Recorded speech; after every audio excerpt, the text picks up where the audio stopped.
Hey friends, Jason here. This episode is the second part of a look into the Bader family circus. Figuratively, not literally. If you missed the first part, make sure to go back and get a little context for the show today. In this part, we continue the discussion of the key principles that allowed the company to thrive and where industry involvement has played a key part in all of our development. I hope you enjoy the conversation. If I could segue for just a little bit, and I want to kind of step back on that conversation about Pat, coming in and really being that integral part of a lot of different changes in the organization, but not only that, becoming that foundational piece for that executive team.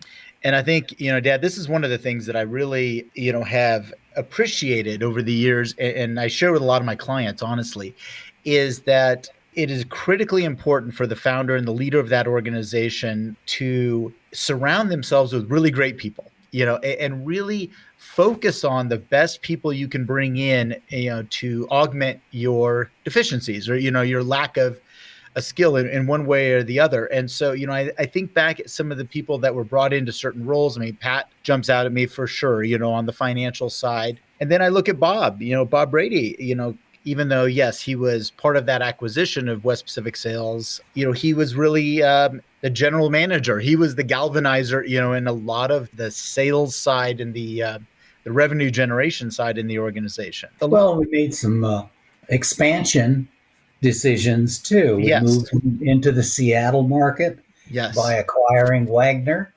Yes. And Tom, in his own way, was an extraordinarily conservative guy, and that's being very generous. But Tom was definitely a leader.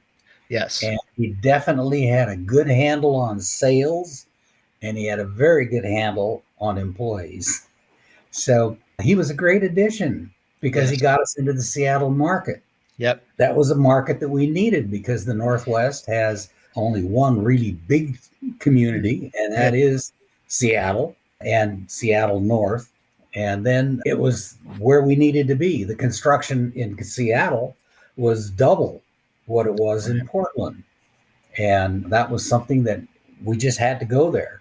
Yeah. So we were fortunate enough to be able to acquire that company and Tom Wagner along with it. And his family grew up in the company, both of his sons, daughter-in-law, and then all of the employees. There was very, very little turnover in that organization. Sure. Which was an attribute that Tom had. He kept his people in the company and motivated and continuing to cut a bigger piece of the Seattle market out for us. Yeah. So you're right. As far as acquiring good people, Tom was definitely a key player in that. Yeah.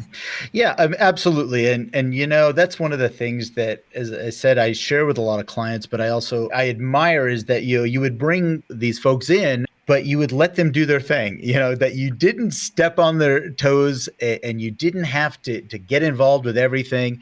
And that's something that I know that a lot of leaders struggle with, is that they always want to have their fingers in all these different pies. Whereas, at least from my observation, maybe you can tell me I'm wrong here, but from my observation that you found when you put the best people in place, that you really stepped back and let them do their thing. And you would coach them when they needed it, but get out of their way and let them do the things that they really are very, very good at. No, I'm lazy. I don't want to do any more than one job. Fair enough. No, I think that is a great way to put it. So if we could, just kind of transitioning, Jordan, now you kind of took that underpinning of an executive team, and I believe you've kind of kept this same philosophy of more hands-off, and we can call it lazy if we wish, but, maybe we can give it more time for leisure pursuits if you would like to put it that way. Yeah, but for sure. Tell me a little bit about you kind of building your own executive team, because I think that's very important that you needed to have your own people, not the ones that just you inherited. Yeah, and certainly Dad created a great example of getting good people to fill in the skills that we don't have. And then also to give him the ability to take time away from the business and not worry that it was being run well, because he had great people in place. But yeah, when I bought the business in 2008, I started to think about, okay, Pat Collier, our CFO for a long time, was looking towards retirement, and I'm grateful to him because he said, I'm retiring in 5 years. get to work. Yeah. So, Acme at that point really was homegrown. The best thoughts, the best leaders that we had really came up within our own company and built a great company because of that intimate knowledge. As I was starting to look at where to take Acme next, we're a Northwest company, and we'd certainly tried to get outside of the Northwest and contracted back to the Northwest. I started to look at, I need people to help me grow. I can't be the only one focused on strategy and growth and vision, and not that I really was. Gary Nuttall, longtime Acme employee, great part of our exec team, was really helping me at that time with that. But I started to look at, I need to find people outside of the business to help us grow who've seen bigger companies than Acme. And subsequently, your partner, Marshall Jones, introduced me to a networking organization called YPO, Young Presidents Organization, that also helped me start looking at other businesses, helping me understand how other people build businesses, because I sort of, long ago had tapped any knowledge I personally had on how to make a bigger business or a healthier business. But one of the things was I started to recruit a new CFO, and I strategically looked at the banking business, primarily because I could have also gone towards the accounting field. But I wanted to bring in somebody who had seen a lot of businesses succeed and fail. And I recruited a man who's now my CFO and a friend, Anton Oler, because of that reason. There was two reasons that Anton really fit us. One, he was our banking representative for a while, knew our business, but also had a great network of professionals to help us look at other aspects of our business. And he had seen a ton of businesses that had done great things and done really poor things. And I wanted that experience. The other thing about Anton that I've always really admired is that he's very humble. And both he and others that I brought in, they spent, this is a man that I'm bringing in to be my CFO. His first action was to spend weeks in the warehouse doing driving positions on the counter in outside sales, really getting to know the business. He did not want to step into the actual role of CFO, which he started as controller, but step into that role until he knew all of the individuals and what their pain points were within our business. He didn't want to make decisions for them without getting to know them. I also brought in Jeff Fayborg from DeWalt. He had worked for DeWalt. I originally brought him in as a sales manager role. Poaching from the power tool guys. Yeah, absolutely. Because DeWalt, as well as a lot of the manufacturers, have incredible professional sales training programs. And Acme, again, we're homegrown. We do what feels right, which has gotten us a long way. But we needed something to kind of help us grow more. And Jeff brought that in and has also brought in other individuals. Brian Petrucci, who came and he's now moved on, but he brought in a training program, marketing program that's been incredibly successful. Both he and Jeff brought what we call our SLDP program, where we recruit from colleges individuals and they go through intensive training and then they're able to move out into sales and branch manager roles. But again, these are things we talked about, we talked about needing, but the execution and the people to execute, we didn't have. And ultimately, I knew that I, was limited in my knowledge and my skill set, and I need to go find smarter people. Yeah. So ultimately, that continued growth, as well as having, our anchor, which is Gary Nuttall, on that exec team, who's been with us for 40 years. He's seen every bit of what we've done and how we have grown. And then ultimately, I've added, Sam White, who has, more that engineering focused. And really, he kind of embodies what, Dad talked about with this add-on selling, this, value add selling, this engineering side, where you really look at the pain points of the customer and add things to our business to be more successful, or at least be more valuable to them. And then recently, and something I'm really proud of, I just want to say, we added Megan White to our exec team. She's the first woman to join the team as vice president of HR. Here's an individual, no college degree, started out as my personal assistant, and it was not very long after Megan started that I'm like, She is far too valuable to just cater to my, needs. And she started on her own, started taking on safety, started taking on HR functions, and eventually just became so invaluable. And then today, she still is just, blows me away, as does most of my team, with ideas that she will bring for issues that I haven't even thought of. So yeah, the building of the team was critical. Ultimately, it does get back to I don't have to work as hard because of the team that I have. And that philosophy really started with Dad. It's funny. I think about when I share this with clients, and especially maybe younger business owners or presidents, and talk about, this progression of really trying to build out that team. I always ask this question, I guess it's the litmus test I have, for, do you own a business or do you own a job? And I truly believe if you cannot step away from that company for 5 weeks, come back and the thing is still actually standing and running, you own a job. But if you can, and it is functioning and thriving and doing kind of what you hoped it was going to do after 5 weeks, you own a business.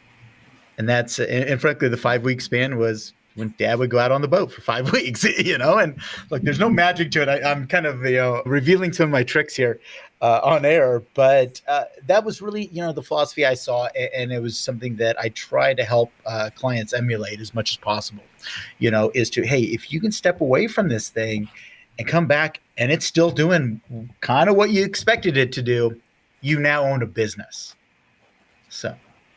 Jordan, you talked about a little bit about going from, I think you said about 65 employees or employee families, to now over, 300, even sometimes 350, depending on the day. If you wouldn't mind talking about that scaling up, it sounds like you got a lot of assistance, in your relationship with YPO. But what were some of the big pieces there? I mean, and so the big things that helped you scale and continue to help you scale at this point. I would be remiss if I didn't say that some of the scaling up is due to luck and being in the right spot. Going the way back machine, in the late 90s, the three of us, were approached by Whitecap to sell the business. And also another moment in time that I always refer back to, and I'm always grateful because Dad said to Jason, you and I said, what do you guys want to do? And I always think about that conversation. And stupidly, Jason and I said, well, we need to be as big as them, or, we need to grow. We don't want to sell to them and take that truckload, that wheelbarrow full of money. Let's just stay in the business. But that started a sort of mindset of, those are the companies that we are competing with. And so to do that, we have to find ways, and I say it this way a lot, but we got to find ways to stay relevant to our customers because our customers are growing. And so a lot of companies would stay very profitable staying where they are. And there's nothing wrong with that. If we'd stayed as a Northwest company, we would have stayed very profitable and very successful. But our customers kept expanding out. And we really target the high-tech industry. We work on, Intel projects and Facebook projects, any kind of data center. And as a result of doing that, our customers would drag us to different markets. Arizona, for example, because Intel is in Arizona. A lot of Oregon-based contractors there. Prineville, of course. The booming metropolis of Prineville.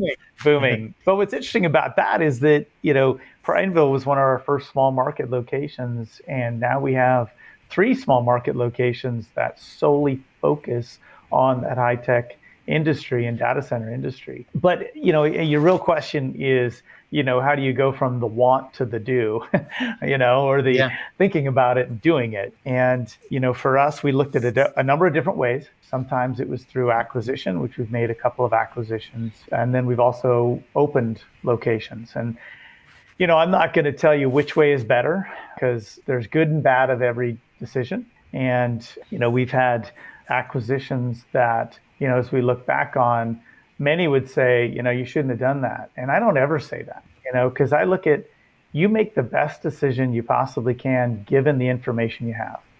And once you make that decision, you need to own that decision. I'm a big believer in you make the decision and then you make it the right decision. You do all the research you can to make that decision. A certain company you want to buy. Once you buy it, there's things you didn't see. and there's things that you find out after the fact that you didn't know about.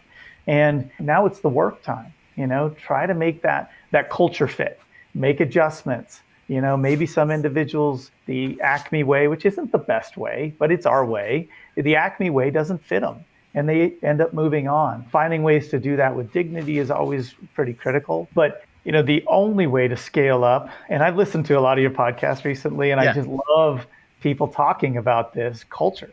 And I just listened to the most recent one, and I am truly amazed and I forget his name, at the individual. He's got 50 locations. He's in every one of those locations every year. Bill, yeah. It just blows me away. I was listening, and as I listened to him, it gave me ideas. But certainly a smaller down scale of what he does is what I try to do, is to get out to each location every year.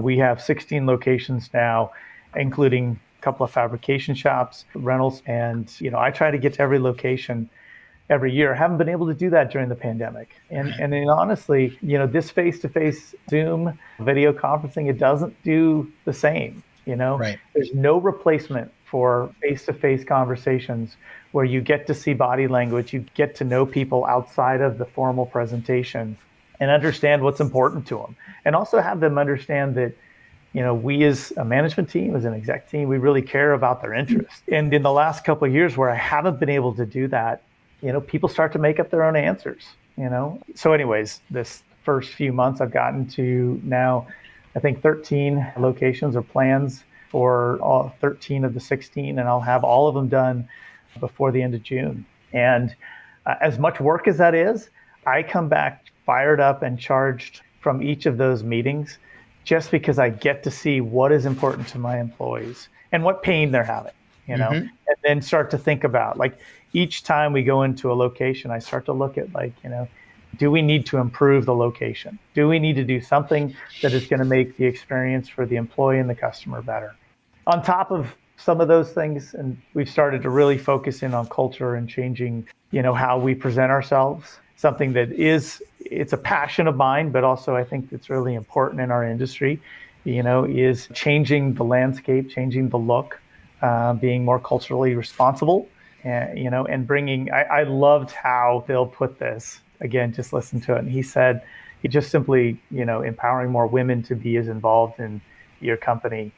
In an industry, construction industry hasn't been super friendly towards women, traditionally. And his comment, I think, was something about, if we're only catering to 50% of the population, or 49%. It's 49%. Yeah. What the male and female being 51%. Yes. Right.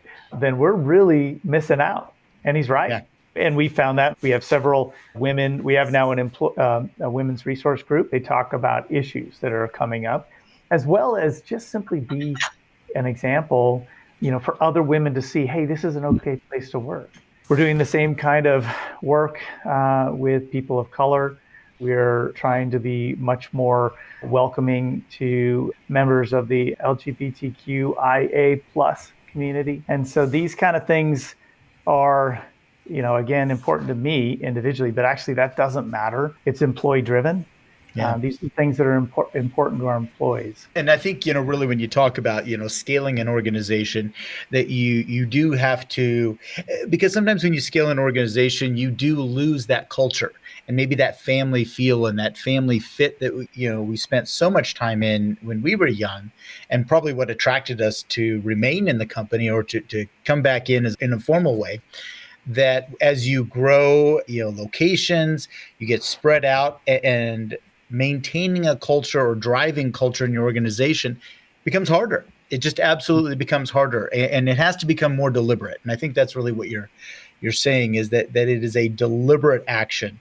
And I appreciate some of the things that Bill said in that previous show, and about if you're trying to recruit, why are you only recruiting 49% of the population? It's like, going into the fight with one arm and one thumb tied behind your back. And I appreciate that. And in fact, if I may say, that you are adding a new female talent acquisition coordinator just recently. So you are hopefully going to continue along this path.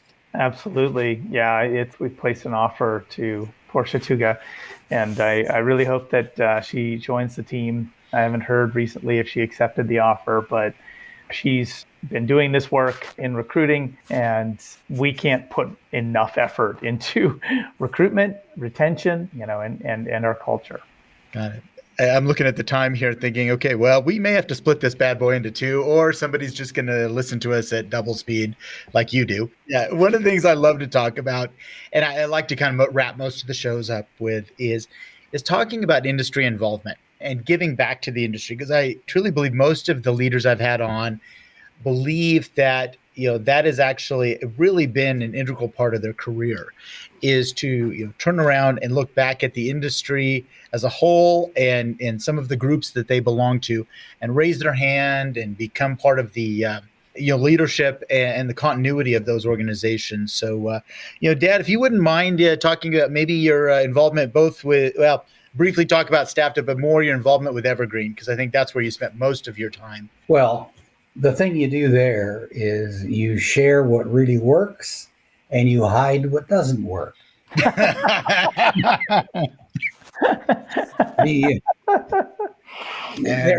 the honest truth right there. Right there. I know it's an ego-driven thing, I'll have to admit, to be involved in industry organizations. But the takeaway from them is that you're talking to the top 10% of the people in the field.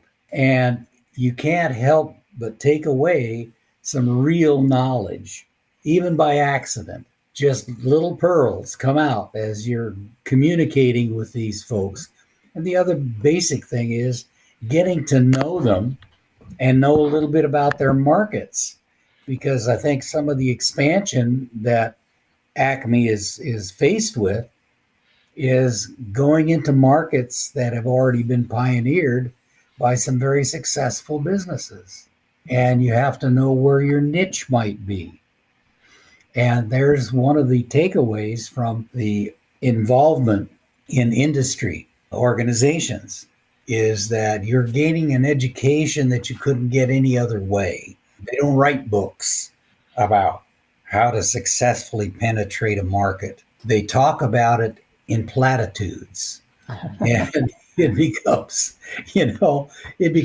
so far-fetched. And my current occupation pretty much is church work. Mm-hmm. And I was just at a session that we hired an outside consultant to come in and talk to us about our identity. Yeah, you got to be careful of those outside consultants. Oh, boy.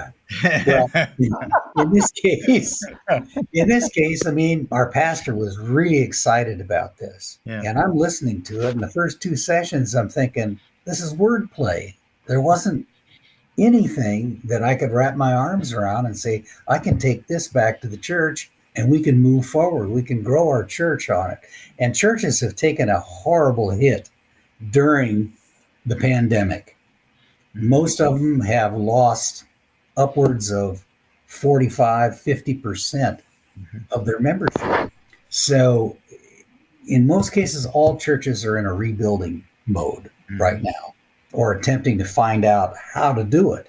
So the consultant is doing this wordplay thing, and I'm sitting there scratching my ear trying to figure out, how do I apply wordplay to people out on the street that don't know anything about church, what it represents, and being able to communicate to them.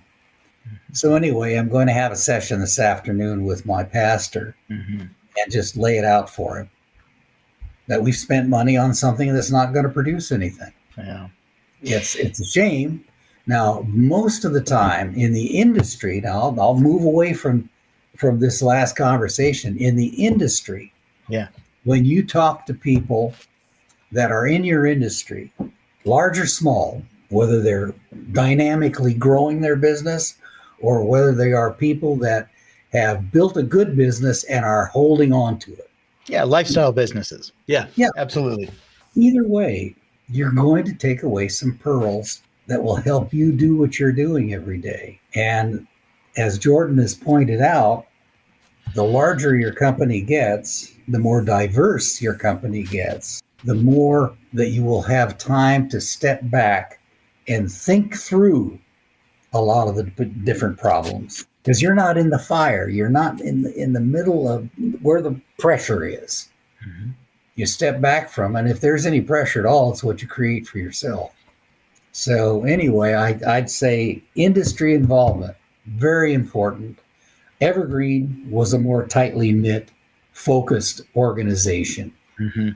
And that's what drew me to it, is that it was set up on a regional basis so that we wouldn't have conflict within the organization. But it did develop because as you move further east, you find that people are a little too close together.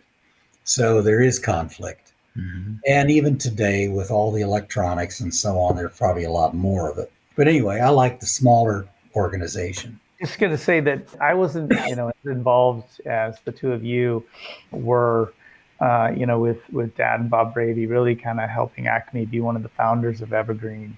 I did serve on the board of Evergreen for a few years, and like I think everybody who does get involved with organizations that are in their industry, you great relationships. You get to see a little bit how the chef is making the soup, and you truly do learn. But also there's a portion of responsibility there too, that hey, we've enjoyed a lot of benefit from these industries, and giving back to them is pretty critical. And so, I attend both STAFTA and Evergreen. Evergreen is, as Dad said, a little more targeted because it's smaller number of members. It's designed a little bit differently to create more meetings with vendors.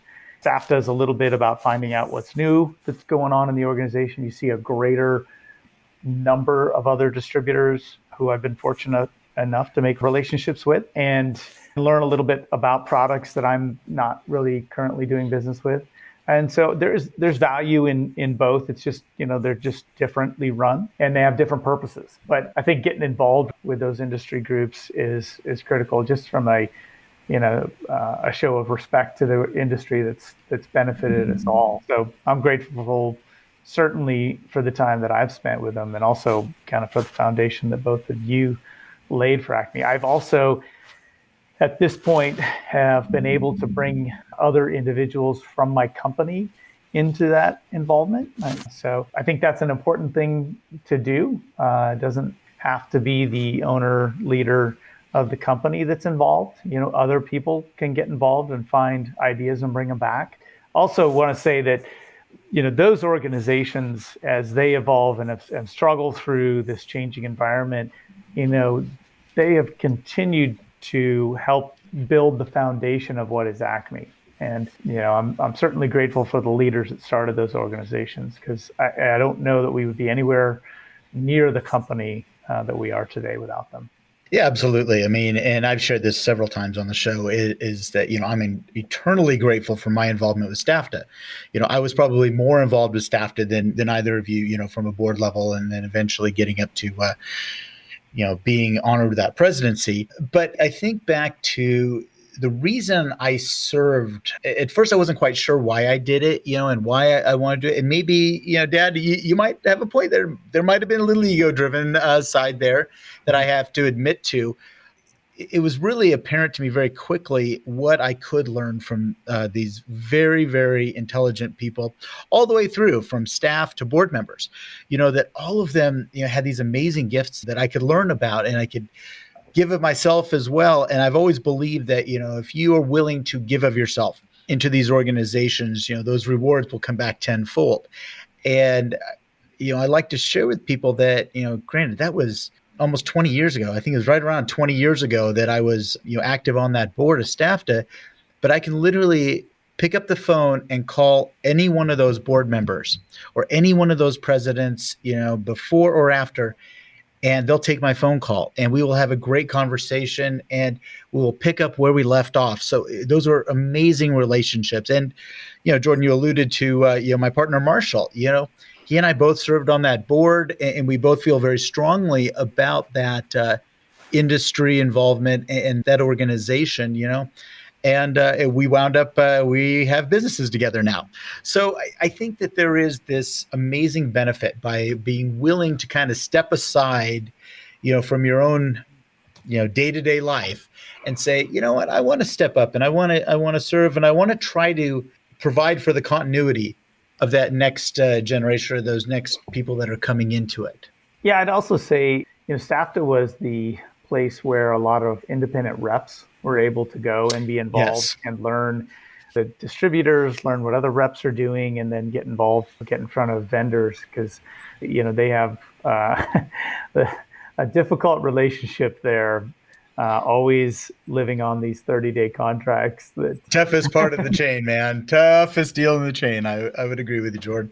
It also provided an avenue to really honor the value of independent reps. It doesn't always work for every company, but I found that Acme would solidify relationships with those independent reps because in certain companies or certain manufacturers we support, we really need those independent reps in markets where we're new and where we are the outsider coming in.